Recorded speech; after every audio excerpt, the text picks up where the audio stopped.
Back pain, முதுகு வலி. பல பேர் கேட்பாங்க, யாருக்கு சார் முதுகு வலி வரும் அப்படின்னு. நான் ஜோக்காக சொல்லுவேன், யார் யாருக்கு முதுகு இருக்கோ அவங்களுக்கெல்லாம் முதுகு வலி வரும் அப்படின்னு. ஆக்சுவலி அது ஜோக் இல்லை, உண்மை.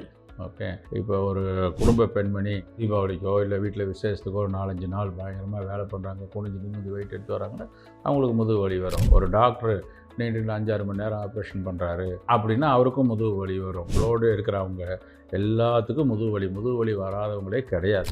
ஒரு நாள் ரெஸ்ட் எடுத்தால் சரியாக போயிடுச்சுன்னா அது ஓகே, அதுக்கு பேர் முதுகு வலி இல்லை, அது குடைச்சல், தசைப்பிடிப்பு, அவ்வளோதான். பட் அந்த முதுகு வலிங்கிறது ஏன் வருது அப்படின்னா, இப்போ நம்ம நடக்கிறப்ப நிற்கிறப்ப 2 காலில் நிற்கிறோம். ஆனால் நம்ம வெயிட் ஒரு பில்டிங்கில் பில்லரில் வெயிட் போகுது. அந்த பில்டிங்கு இப்படி 3 டைரக்ஷன் ஆடிக்கிட்டே இருந்து இப்படி சுருங்கி விரிஞ்சா, குனிஞ்சா, நிமிந்தா அந்த பில்லருக்கு எவ்வளவு ஸ்ட்ரெயின் இருக்கும் அப்படின்னு உங்கள் சிவில் இன்ஜினியர்கிட்ட கேளுங்க. ஸ்டாட்டிக் ஸ்ட்ரக்சரில் நேராக நிற்கிறதுக்கு அவ்வளோ பிளான் பண்ணி அவ்வளவு பண்ண வேண்டியதாக இருக்குது. லீனிங் டவர் ஆஃப் பீஸை எத்தனை டிகிரி வளைஞ்சிருக்குது, உக்குளூண்டு வளைஞ்சிருக்குது, அது உலக அதிசயங்கிறாங்க. நம்ம உடம்பு இப்படி சாய் அப்படி சாய் ஃப்ரண்ட்டு இறங்கி இவ்வளோ பண்ணுறப்ப அவ்வளோ ஸ்ட்ரெயின் பேக்குக்கு போகுது. நம்ம அப்பர் பாடிக்கும் லோவர் பாடிக்கும் ஜங்ஷன் முதுகெலும்பு தான்.